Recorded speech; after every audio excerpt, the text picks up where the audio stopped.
You think your house is the one place you're safest? Think again. Tonight I'm going to tell you 3 true stories, real things that happened to real people I know, things that started out normal and ordinary and then turned domestic spaces into places I stopped trusting. An apartment I moved into at 19, a childhood house I grew up in, and a friend's basement couch after a college party. Each one ends with that same awful aftertaste, a sound, a shadow, a touch that suggests you were never alone, even when you thought you were. If you love real horror stories, hit subscribe. We have more like this. The first night I slept alone in that tiny one-bedroom. I did what most people do when they finally get some space. I breathed. I could afford it because I'd be splitting rent with odd jobs and class loans, and the apartment was far from perfect. Cheap linoleum, a fridge with a dent like an old bruise, a window that rattled if a truck drove by, but it was mine for the first time. I invited Sammy over that weekend because she was one of the few people I trusted. She stayed late, we ate takeout on the floor, we laughed about dumb things until we both nodded off on the couch. The apartment at night was small enough that every noise meant something. The radiator sighed, the streetlight outside bled a square of orange onto the kitchen counter. The TV was on low, muted to the background like a companion. At some point, I remember telling Sammy to catch the last bus and her saying, "I'll crash here," like it was nothing. I didn't mind. There was a calm to it that felt like an armor. 2 people, a locked door, 2 sets of keys in a dish. Foolish maybe, but convincing for that first month. I woke once in the dark to the feeling of someone moving around the kitchen. Not loud, just a shuffle, the kind of sound you don't really register until you try to place it. I lay there, the couch springs pressing into my back, the TV's glow pooling across the ceiling. Sammy's hair was a dark shape against the pillow. I told myself it was the building settling, a neighbor, the wind. I was tired enough to let it be. I fell back asleep. Later, much later, the sound came again. It was closer this time, like footsteps passing the door to my bedroom. I sat up slowly, a stupidly quiet ache of adrenaline building behind my eyes. Sammy stirred and sat up too. We looked at each other, the kind of wide-eyed, whispered stares that make the air thick and hot. She whispered something. "Did you hear that?" And I nodded. We listened. Nothing. The TV hummed. A car idled somewhere outside. We joked through the nervousness, because that's what you do when you don't know what else to do. Make light of it until you think you're safe. She stayed over, curled up in the pull-out bed. I remember falling asleep with the bathroom light on, because the dark felt too full. I told myself I was being dramatic. I told myself strangers breaking into apartments were bad TV shows, not my life. The next time I woke, it was because the sound had changed. It wasn't footsteps, it was the sound of breathing, or maybe just the skitter of something that might be mistaken for breathing in the thin, close air. I sat up, and the living room was a shadowed slice beyond the doorway. I fumbled for my phone, thumbed the flashlight, then something caught in the beam and my stomach dropped like a stone. Hands. 2 hands, gripping the inside of the bedroom doorframe. Not a body, not a face, just hands clinging to the trim. The beam made them look like cutouts, pale against the dark, fingers flexing like they were trying to press themselves through wood. They were still as if someone decided at the last second not to move. My throat closed. Sammy was awake now too, whispering, "What is that?" Her voice was thin. I remember the flashlight felt weightless and too bright. I remember the hands moving a fraction, the knuckles blanching. Then they slid back out of the light, and the sound of a footfall, soft, almost apologetic, crossed the carpet and faded down a hallway I didn't have. I screamed. It came out of me like I'd been cut. The scream was ridiculous and fierce at once. I kicked the covers off, and Sammy was already up, grabbing a lamp, never still enough to seem brave. We searched the apartment like people who are looking for a thing that could still be there. Closets, under the couch, behind the curtains. Every shadow made a start. At one point I put my hand on the doorknob to feel if the door was locked. It was. The window was closed. The back stairwell was empty. Nothing moved except the lamp's heater and our own lungs. We called a friend who lived down the hall. He came over, flashlight in hand, acting like a guy who had been in other fights and knew how to act calm, until he didn't. We emptied the place, checked under beds, checked closets, opened the oven like someone in a bad movie. No one, no footprints, no clothes, no sign of anyone having been there. The front door was still locked from the inside. We sat shaking in the glow of my living room, waiting for the absurd explanation that would make sense of it all. Morning was when the reality stuck its teeth into me. In the crude light of dawn, I saw the pale prints, 4 clear fingerprints, smudged into the paint at about head height on the doorframe where the flashlight had cut the dark. The pattern was obvious enough that I could see the whorls, the oil printed into the slightly glossy paint. I took a photo with my phone because what else do you do? Photographs are proof, and proof is armor. My best friend said it could have been a hallucination.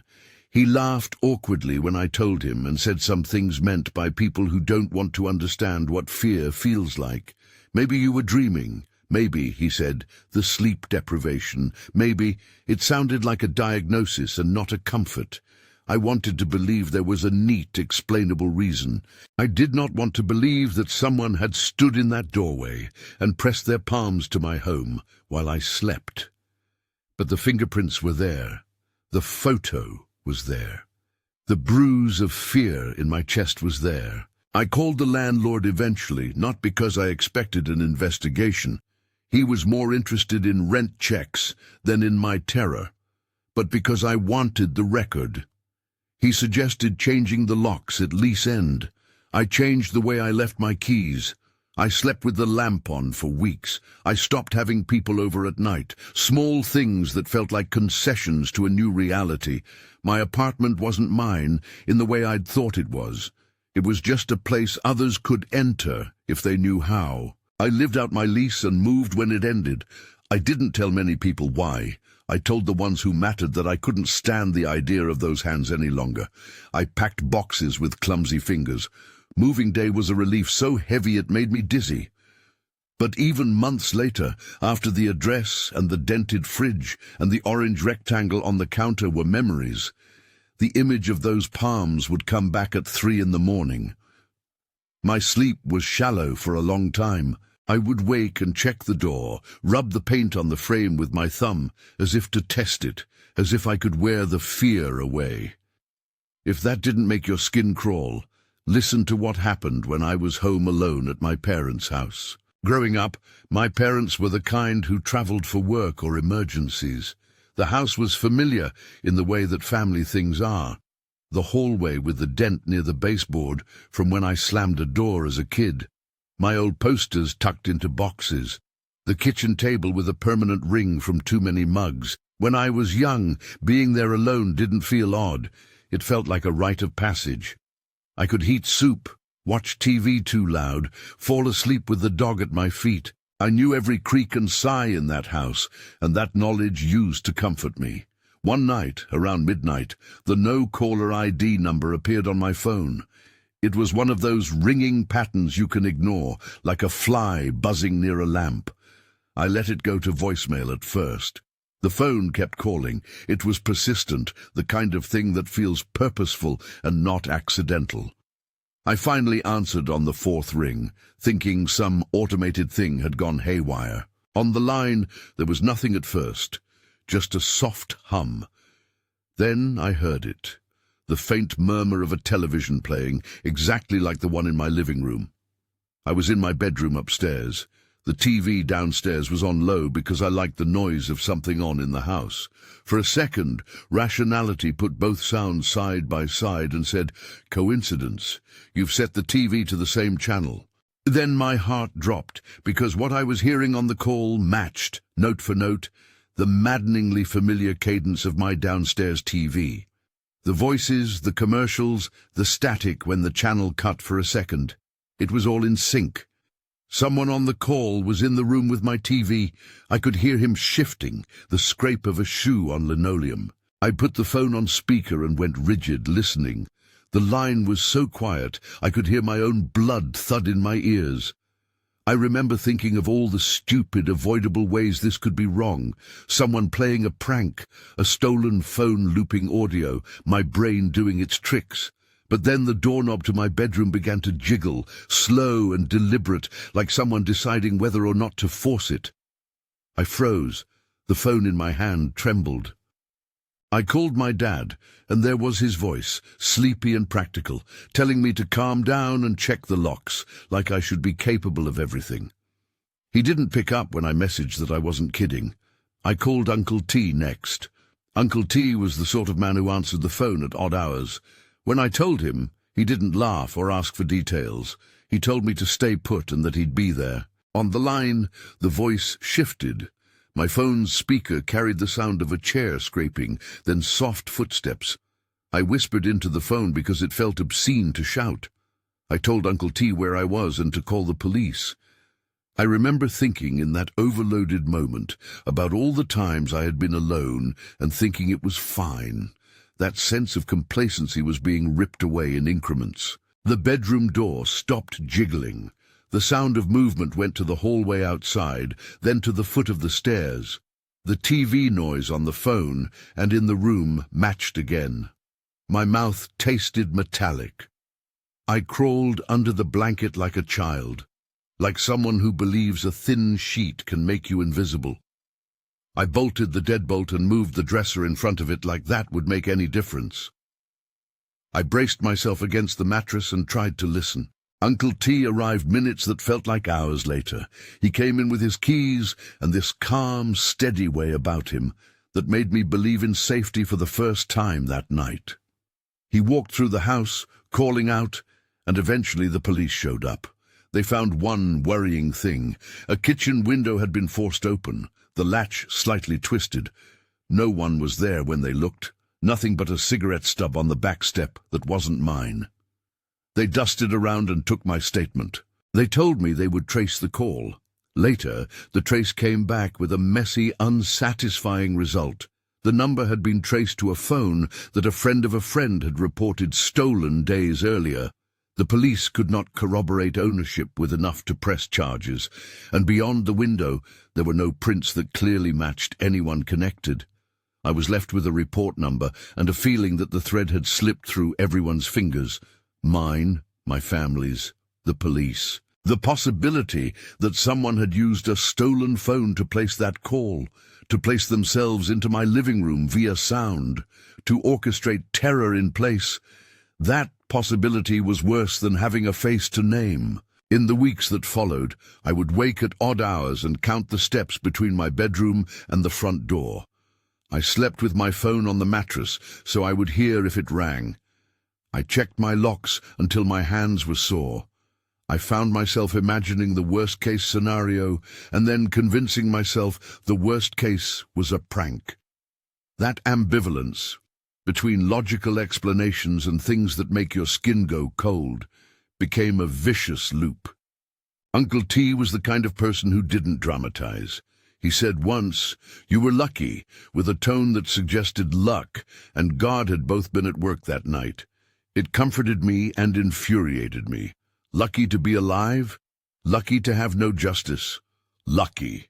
The house never sounded the same. The TV's hum used to soothe.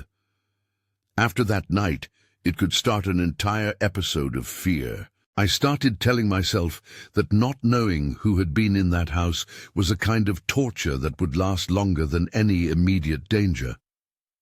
It worked. Not knowing did not let me rest. The idea that someone could have been in my living room and left without a trace was a quiet horror that visited more often than I wanted. If you think that was the worst of it, there's one more. This one is the kind that has followed me in the shape of a shadow. It was one of those post-grad nights where everyone thought they were invincible. There was a pre-game at Cody's, the kind with cheap beer and laughter that knows no tomorrow. Randy and Jake were there, and the house smelled like spilled beer and pizza grease. We all ended up on the pull-out couch in Cody's basement, which, for reasons I couldn't explain, always felt like a mouth under the house. low, enclosed, and layered with 1,000 conversations that felt like they could be swallowed whole.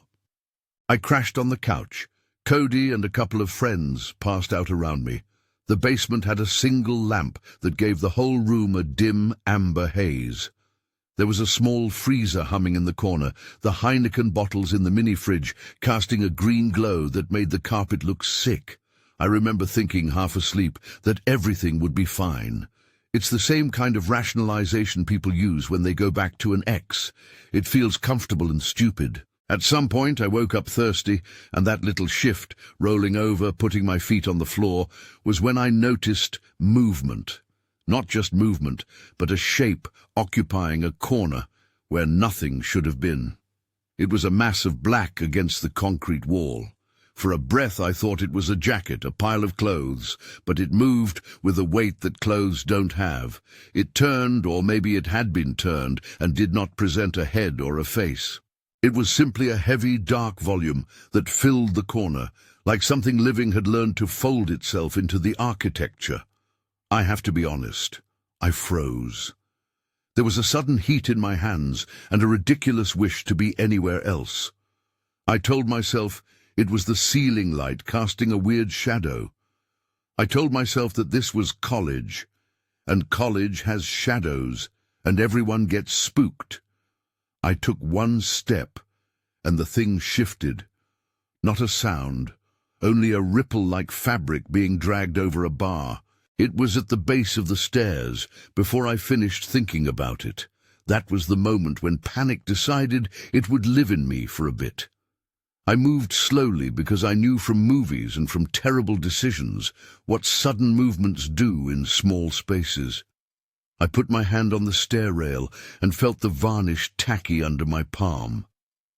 The black thing was at the bottom of the stairs, a pool of dark that made the basement look like a hole. I can still see it in my head. No features, just an absence where light refused to live. I ran. The stairs felt endless. The other guys were waking up by the time I reached the top. Cody's dad, who lived in the house and was always an earnest, practical man, came down because he heard the commotion. By the time we got back downstairs, the black shape was gone. The basement door had been wedged open, and the back door was ajar, a sliver of night air cutting oddly across the kitchen tiles. The hinge had been nudged, not smashed, an awkward quality of a person who didn't want to announce themselves. We called the police. They looked all around the property, searched the yard, checked the side gate. There were footprints, messy and half-formed in the patchy grass, but when they tried to follow them, they vanished in a way that made us all feel like we'd been following a mirage. The officers were professional and blunt. They said a person could have been hiding in the already dark places of the house, could have slipped through, could have been someone looking for something or a person in the wrong place at the wrong time. They did their paperwork and left us with the kind of counsel that sounds like prevention and ends up sounding hollow. Lock your doors, stay together. I never slept on that couch again. Cody kept telling us the basement had always given him the creeps, and I've always felt like someone's watching kind of thing, he said in passing. At the time, I laughed it off. I don't laugh about it anymore. I keep returning to that image of a blackness that moved with purpose but without form. It felt almost animal, but better organized, as if it had a plan to occupy a corner and wait. Weeks turned into months, and the feeling didn't attenuate. At night, in low light, shadows of shelves or coats or a late laundry basket could flare into the memory. I would think of how little it would have taken for me to walk into that darkness and never come back the same. I would imagine the ways a human can hide, how someone can blend themselves into a room's negative spaces until they become indistinguishable. It altered the way I thought about thresholds and corners. Every fold in a room became a possible place to house menace.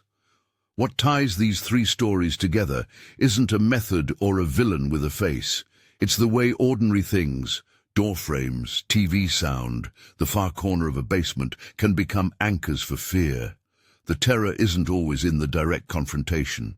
Often it's in the evidence that lingers, a smudge on paint, the perfect sync of audio on a phone call, the memory of a black mass where there should only be inanimate objects. Each of us in these stories tried to find easy answers.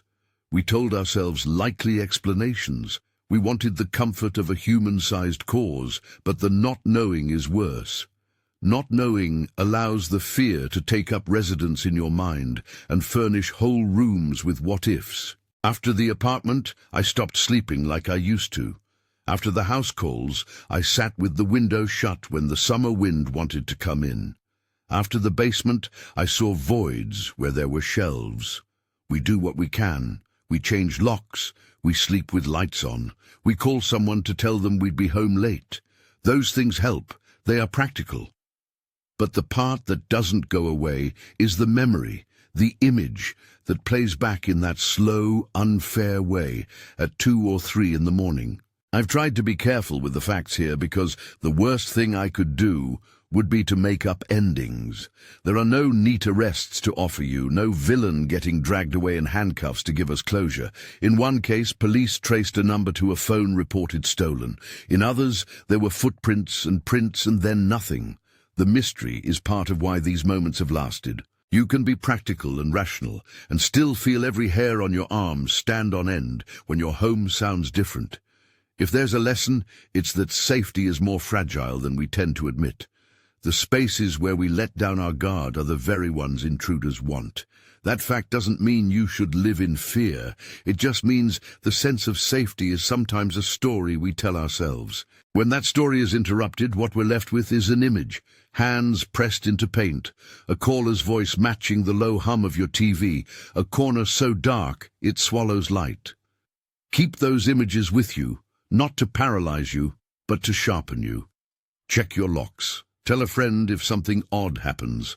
Have someone come over when you feel the house is too quiet. If any of these stories hit close to home, or if you've experienced something that made you question the safety of a place you thought you'd never have to fear, share it in the comments. There's something about telling these things that makes them lighter, and about hearing other people's stories that makes us feel less alone in the dark. Watch our next compilation if you want more real accounts like these. But tonight, before you turn out the light, think of those 3 images, the handprints, the synced TV, the black corner. They are simple things. That is what makes them so haunting.